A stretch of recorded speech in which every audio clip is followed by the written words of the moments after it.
Hi guys! Okay, so today I am going to shoot the second video. I plan to do a few different videos. The first one, of course, was on time management. Extremely important.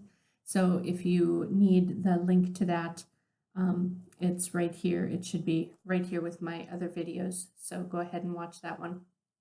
A couple of things. This one is going to be about study habits. And as I have said many times in the group, and I will continue to say, you need to be your own advocate. You are the professor, okay? The syllabus, which has to become your Bible. The syllabus has so much important information. Timelines. What weeks do you have written assignments? What weeks do you have peer assessments of those written assignments? What weeks do you have graded quizzes? Because they are not always in 3 and 6. A couple of the classes are in 4 and 7. So that's important information. What's the grading system like? The grading system is the university's grading system, so that is the same throughout every course. But are you at an A- where you're going to get 3.67 GPA points, or are you at the 4.0? Because those little intricacies right between 92 and 93, that's where you have that break off of 3.67 instead of a 4.0, and that could be very important to you if you're someone like me. Let's see. The other things in the syllabus will be the textbook. If the course has an actual textbook, which unfortunately, not enough of the classes have a set textbook. A lot of the courses at this university have reading assignments that are filled in each week.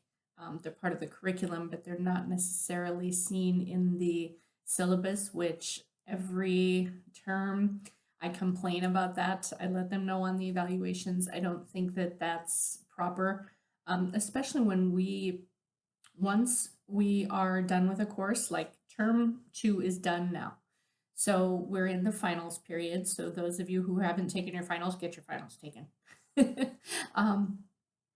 And then once the grading period is over, so once grades are finalized, which is 1 week from tomorrow, you have no more access to any of that information that you've been learning.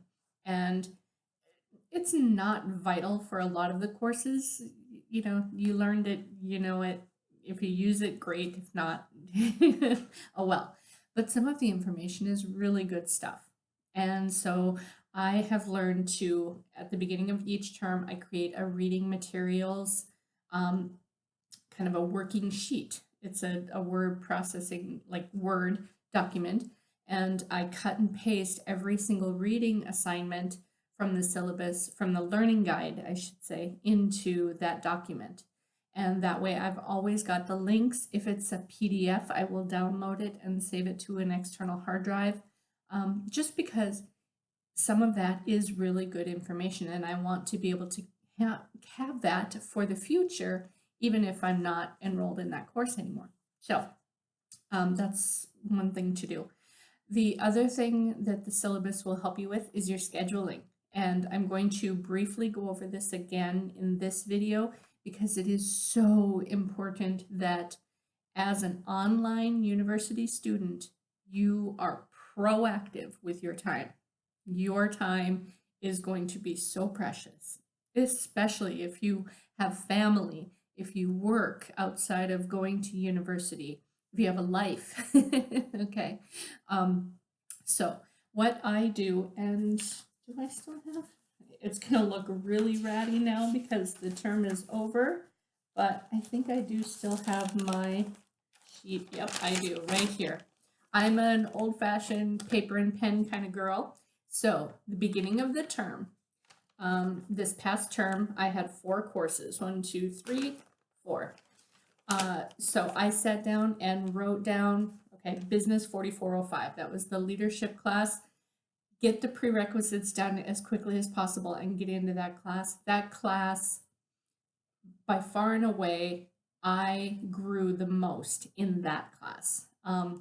There's a lot of inflective learning about you as a leader, how you can be a better leader. It was phenomenal. Even though there are a lot of syntax, grammar errors, links that didn't work right.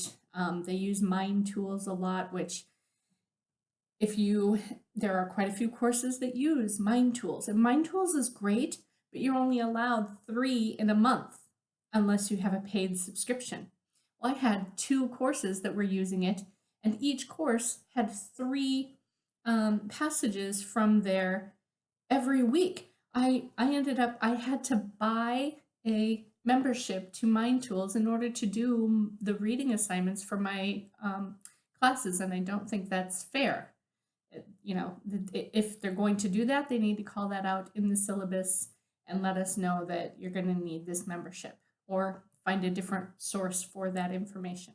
Anyway, so I sat down Business 4405. I wrote 1, 2, 3, 4, 5, 6, 7, 8, 9 because there's 9 weeks in the term. And then I wrote down every week, obviously, is going to have LG. LG is Learning Guide. It's where you find your readings, any external links, PDF files that you might have to download. It usually even has the proper APA formatting for your references. You'll, of course, have to create the citations within your works, but the references, for the most part, are there. Sometimes if it's just a website, they won't have it in proper format, so then you have to go to something like Citation Machine or citethis4me.com and get it cited, or create it yourself. Okay, so LG Learning Guide. WA, Written Assignment. DF, Discussion Forum. LJ, Learning Journal. SQ, Self Quiz. So then I go through and I put every week what assignments are in that week. Okay, obviously it's week 1, so we can't have a PAWA. We'll peer assess week 1 in week 2. So that's on week 2. And then I just go through and write it all down, so I know exactly what I've got going on every week. Obviously, if you have a written assignment, those are research intensive. They're going to take more time. And then that means if you have a written assignment the following week also, you're now going to have a peer assessment of the written assignments, which means you'll have 3 peers' papers that you have to write and assess. And those can take time. You'll be dealing with people who maybe English isn't their first language, so context, readability can be a factor. Maybe they didn't format it properly. It's so sad. In my last term, which was this term that's just wrapping up, I was in this Business 4405 class. 4405 means senior level course.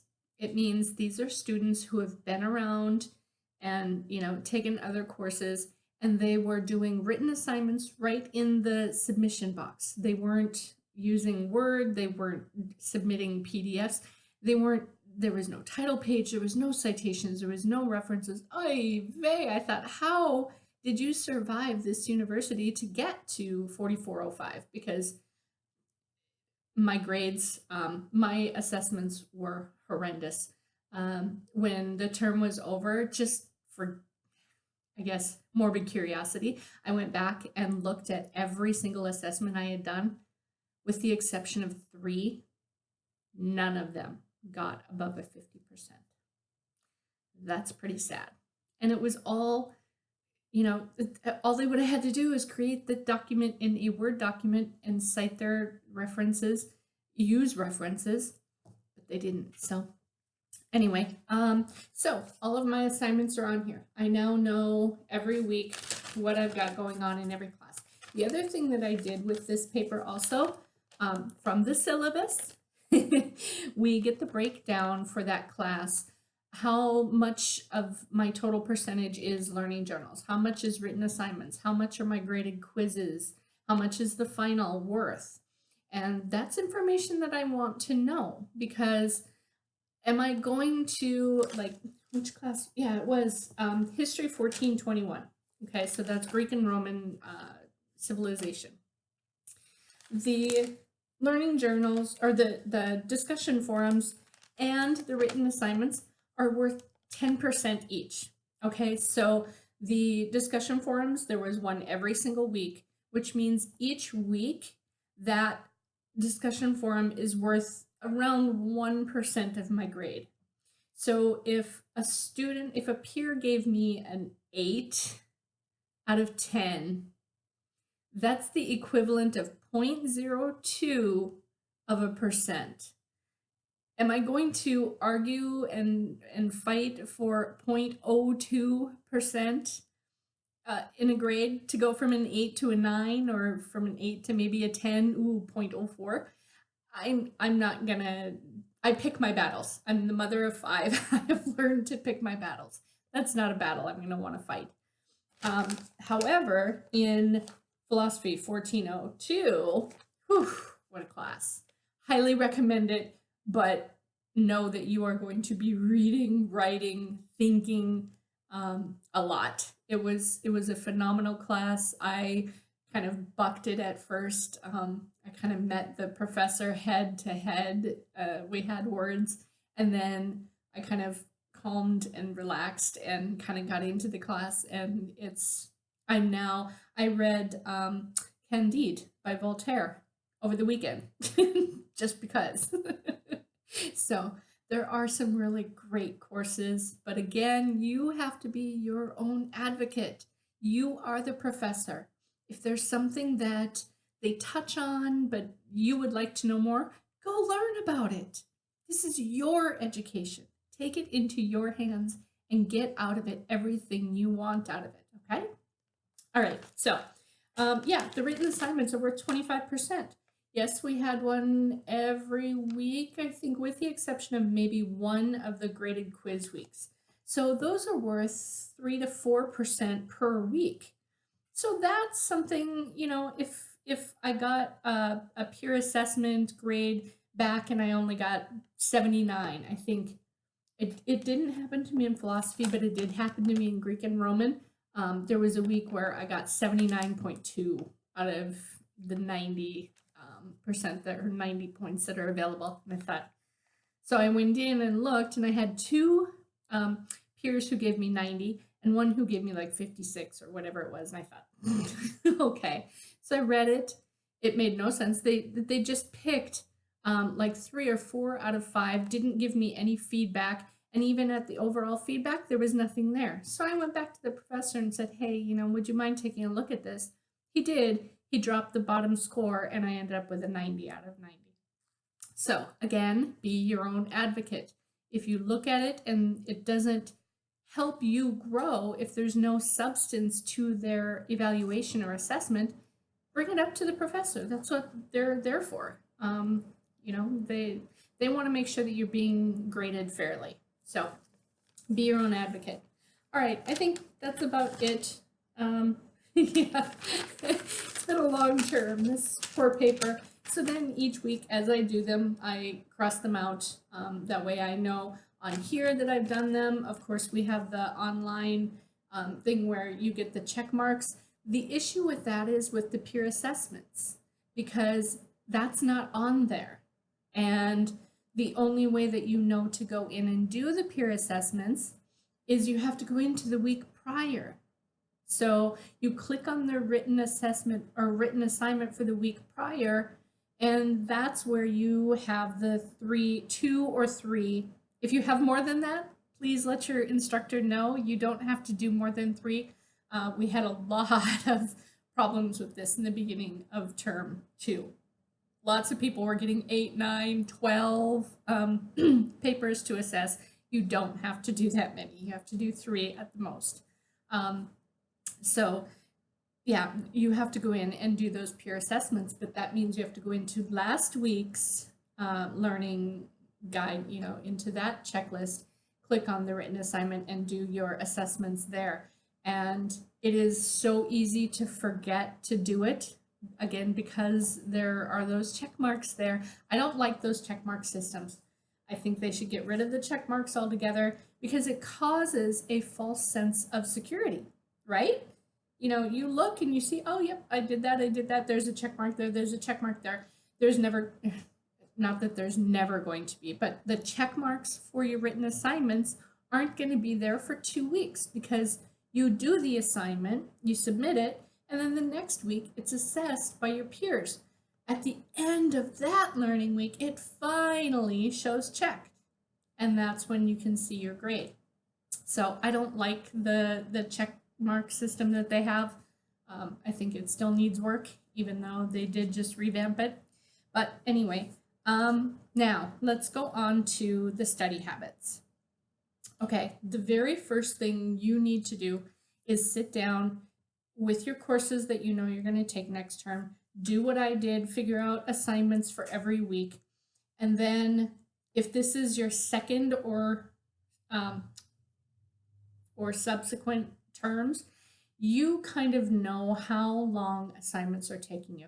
How long is it taking you to read a chapter in a textbook? How long is it taking you to do your discussion forum?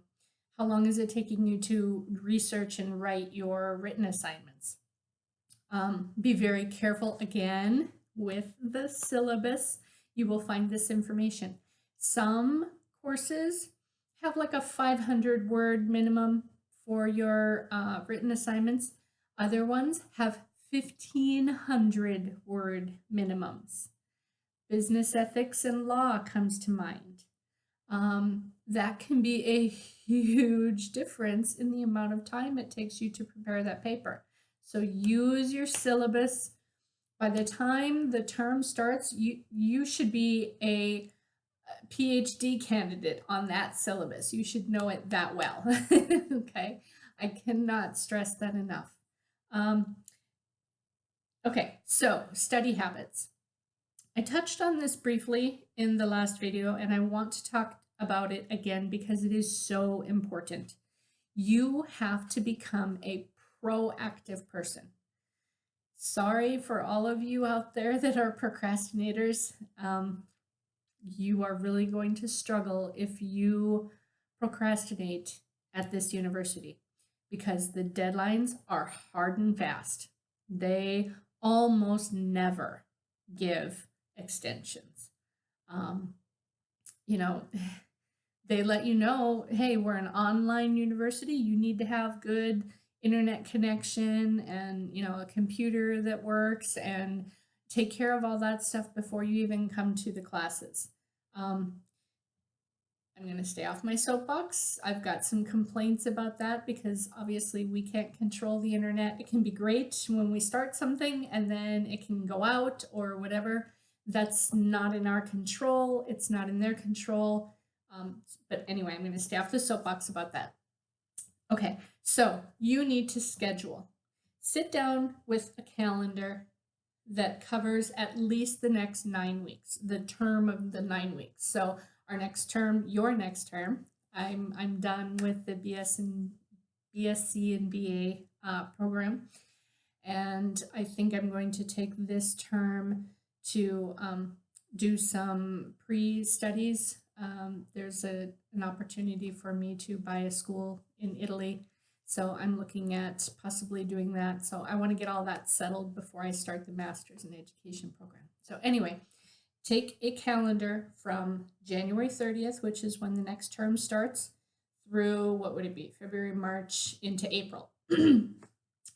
Sit down with that calendar and look at any holidays, any birthdays, anniversaries, doctor's appointments, annual checkups, reviews at work, any issues or any things that you know are coming up in that next 3 months, and schedule those in, write them in. Those are times that are going to be non-negotiable. You are not going to be able to study during that time. The next thing you need to do is look at any vacations, or if you have kids, do the kids have any vacation time coming up? Spring break will happen sometime during our next term. So when is that for your kids? What's going to be your plans to make sure that you can still get your studies done and make sure that they're taken care of as well? So be proactive. Figure out all of that stuff first. Then what's left after you've done work, any work,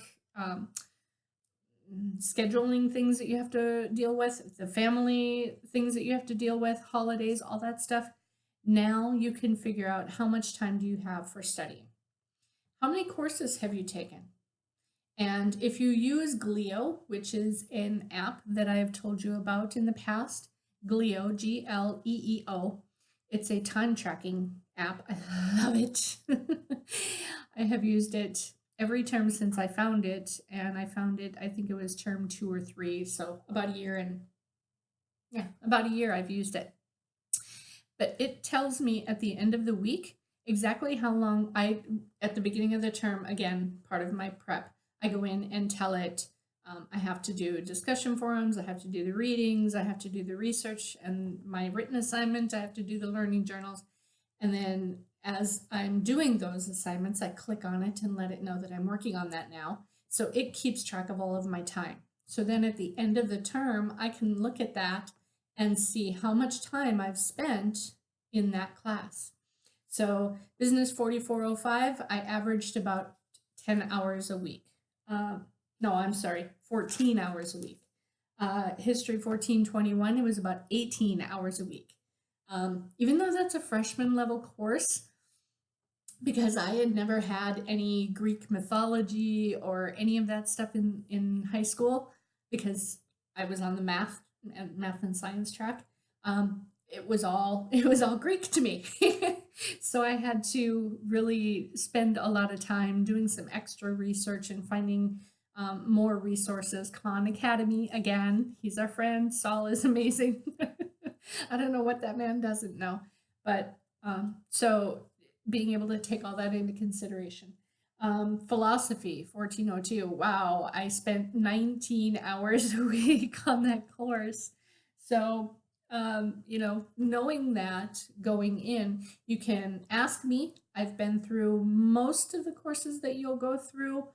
I didn't have to do any electives except the 1421 and Philosophy 1402, just because I have previous degrees, so I thought that I would be able to transfer all of the electives and so forth, but those were two that they just said, no, I had to take. So anyway, you can ask me, how much time should I budget for this course?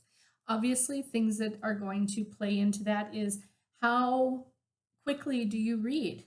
How quickly do you assimilate what you're reading? What's your comprehension like? What's your note-taking style like? And we're going to talk about that in just a minute. I want to keep these videos to 30 minutes and less. So I've only got 7 minutes left. Okay. Yeah, so go ahead and ask me, ask in the group. We're here to help you. That's the whole reason I started this group. Was I struggled through my first term at the university, and I knew I wasn't going to give up. So, I'm too tenacious for that. But I thought at the end of the term, I thought, God, how many other people are suffering? And it's needless, why would I reinvent the wheel? So I started the group, and it's grown to over 200 people in less than a year, which is phenomenal. I am so proud. And the quality of people that are in the group is just absolutely amazing. I consider them my family. They call me Mama Tara. So I really appreciate everything that they do for me. They've just been amazing. I've watched people grow in ways I never thought possible, and it's truly been a pleasure. But so getting back to your schedule, you also have to schedule your rewards. And this is something that you have got to do. I know at first for me it was so uncomfortable, but I don't need a reward. I'm supposed to do this. This is expected of me. But we have to reward ourselves. And the reward doesn't have to cost any money. The reward can be a day of vegging on the couch with Netflix and what we call low nutritional value food. We don't use the word junk food in my house. We say low nutritional value food. So it could just be that. It could be going on a hike. It could be going to the beach. It could be spending the day with a child or a mother or father. Whatever it is, that reward has got to be in your planner. So, along with all the work things and the kid things and all that stuff, you've got to schedule your rewards. And it's really up to you whether you have an hour on a Saturday or a Thursday or whatever, or if it's a whole day thing. But make sure it's in your calendar. And that way you have something to look forward to. For me, I always had all of my assignments done at least by Tuesday so that I had Wednesday and Thursday off. When I was working in China, my days off were Mondays and Wednesdays. So I wasn't afforded that luxury because I worked 16 hours a day those other 5 days. So Mondays and Wednesdays were the only days I could do my university work. But now my schedule is such that I'm able to do the work as soon as it comes out. So Thursday morning when I wake up, because I'm in Europe now, as soon as I wake up, I get working on learning guides and I would start reading. And so Thursdays and Fridays was pretty much all reading and note taking. And then Saturday, I would do all my discussion forums, and then Sunday, I would, do my posting on other people's forums and learning journals and so forth, and the written assignments. Kind of research one day, write a rough draft the next day, and then finalize it the next day, and then submit it. So, in the last video, I also talked about how we schedule our time. So I'm kind of an anomaly because it takes me a while to settle down and get into the rhythm of studying. So I don't follow what the research shows because my brain processes differently than a lot of people. For most people, they are at their most aware. You are probably like this. When you first sit down, you're focused, you're studying, you're golden. And then it's as time goes on that you start waning. So for you, 30 minutes maximum per session of studying. Now that doesn't mean if you've only got a 2-hour period that you can only study for 30 minutes and then you're done. No. After 30 minutes, you're going to take a 10-minute break because you're going to go do some exercise, you're going to get something to eat or drink, water. Stay hydrated. Your brain loves water. So taking those little breaks, it like breaks, it's called a break for a reason.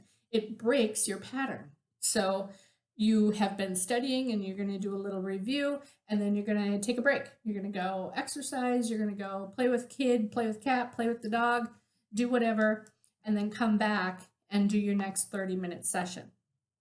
Okay, now very quickly, just about these sessions. The best way to study. The first 5 minutes, read your chapter summary. I know that sounds counterintuitive, but what is the summary? It's all the key points and key information from that chapter. Important stuff, right? So start with the chapter summary. Then go back to the beginning of the chapter, and you're just going to read the title, the headings, the subheadings, each section, if it's got a title or a question that it asks, you're going to read those. Look at any bolded words, pictures or charts that have captions. Read what the picture is about. Read what the chart is telling you. And that should take you a total of maybe 5 minutes. Then you can go in and start reading the sections. So you're just going to read 1 or 2 sections, and then it'll be time to review. So if you're doing a 30-minute time slot, 5 minutes of, chapter summary and just kind of previewing the chapter, 25 minutes will be actually reading the sections. So now it's 30 minutes and actually at 25 minutes. So 20 minutes of reading, 5 minutes of review. So you're going to go back to that chapter summary, read the chapter summary again, go back to the beginning, read all the headlines, the chapter titles, all that kind of thing again. Why? Repetition. We remember through repetition. So that is going to be your review. 5 minutes, review everything, and then boop, gone. Take a break. If that 30 minutes is all you have to study right now, then you're done until your next study session. If you're coming back for a second one, take your 10-minute break, do whatever you got to do, don't think about the work. And then when you come back, the first 5 minutes is review again. Chapter summary, chapter headings, and all of that stuff. And I know it sounds mundane, but I promise you, you are going to thank me because we learn through repetition. If you just sit down, read through the chapter, and then leave and come back, 3-4 days later to do your discussion forum or to start working on your written assignment, you're going to go, I read this. Why doesn't any of this look familiar? But if you follow what I tell you to do, it's not going to disappear after 10 minutes, okay? So you come back for your second session, you do that 5-minute review. Go back to the chapter summary, read all the chapter headings, pictures, bolded words, yada, yada. Then read the rest of the sections of the chapter or the reading that you need to finish reading. Again, in 30-minute increments or 25-minute increments, review at the beginning and end of each of those. Then the next thing, I am way over time. Okay, I am going to stop the video here, and in the next video, I will go through an entire, study session for the learning week. Okay, so I will break it down into the entire week and how I have found the highest and best use of my time, which as a business major, you will learn about the highest and best use. We want to use the highest and best use of any resource that we have. So anyway, with that, I am going to say ciao. I will see you in the next video.